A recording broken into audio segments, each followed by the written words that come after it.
What's going on, everyone? So, I wanted to apologize. The Five Bloods came out on Netflix 2 weeks ago. I saw it the day of, and I was planning to review it that weekend, and things just, slipped. 2 weeks later, I realized I was going through my videos, and I was like, holy cow, I didn't review it. So, I'm reviewing it now, so I really do apologize. Per usual, it's going to be non spoilers, though, and I'm going to be very vague nonetheless because again, it's on Netflix, so anyone can watch it, and it's been 2 weeks, but some people might not have even heard of this movie, so let's give it a go. So, for those of you that haven't seen it or are intrigued by it, the premise is simple. It's about four soldiers years later that are going back to Vietnam to recover their fallen comrade who died unfortunately during the Vietnam War, and then the gold that also came with him. So this movie is a treasure hunt movie, essentially. But it's also a war movie, a drama movie,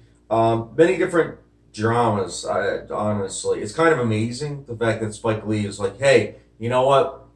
We're going to have many different genres. We're going to try to balance them out. And I think for the most part, Spike Lee's directing is good. I think he is able to balance those genres pretty well. There's something for everyone in this movie, which is pretty incredible, to say the least.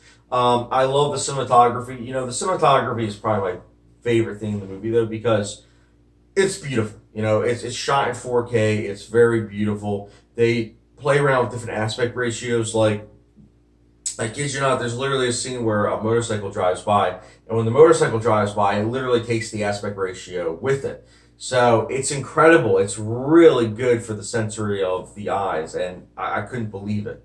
The sound mixing and the score by Terrence Blanchard are both really good. It's a movie that looks and sounds really good. The acting across the board is also really good. I know a lot of people have been giving one of the actors a standout, but for me personally, I think all these actors do a good job. There's no real standout because it's an ensemble cast, but I get why certain people feel that way, but I think that they're all good. The messages and themes are also very potent and very relevant to today. I think that's the most intriguing part is that the movie is able to play with themes that were going on during the Vietnam War, and then also to contrast that is to show that today it's like those themes and messages are just still unfortunately relevant. So it's just incredible, honestly. Spike Lee is good at that stuff. He is good at getting across a message, and I think it's effective in this movie.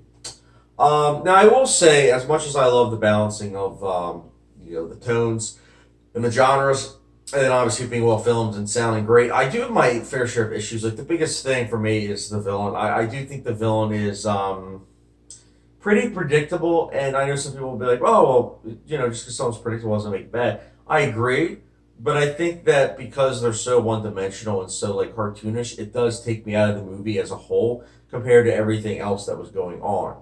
And their motivations are very weak. Also, I think that I did like the editing. I forgot to mention that for the most part, but there were certain edits that I do think that they could have chopped down certain scenes a little bit in the second act. That second act is really what halts the pacing a little bit. As much as I think the tones are well balanced, I do think the pacing and the editing kind of falter a little bit, unfortunately. But nonetheless, like I still am going to recommend this movie because I do think it's an important movie. It's a timely movie with everything that's going on.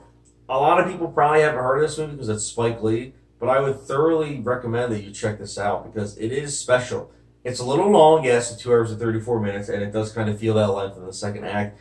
But if you're able to get past that, the third act does have some pretty cool twists and turns. And that first act, it's slow building, but it's really methodical in doing that because you then care about the characters. So there's good stuff in this movie. That's why I would definitely recommend it. And honestly, keeping it short today, The Five Bloods, I'll be giving it a 3.5 out of 5 star rating, which for those like a hot sauce rating, it's the Texas Pete hot sauce. So yeah, it's a rock solid movie. I would definitely recommend it, guys. What did you think about The Five Bloods if you saw it? Also, with Spike Lee, I am planning to do a ranking list. I've only seen now, I think, 13 out of his 23 movies, so still have a little bit of ways to go with watching all his movies, but I will definitely be getting that out to you guys once I, see all his movies. And guys, again, let me know your thoughts on The Five Bloods in the comment section down below. And as always, thank you very much for watching. Don't forget the subscription, notification bell, and I'll catch you guys later.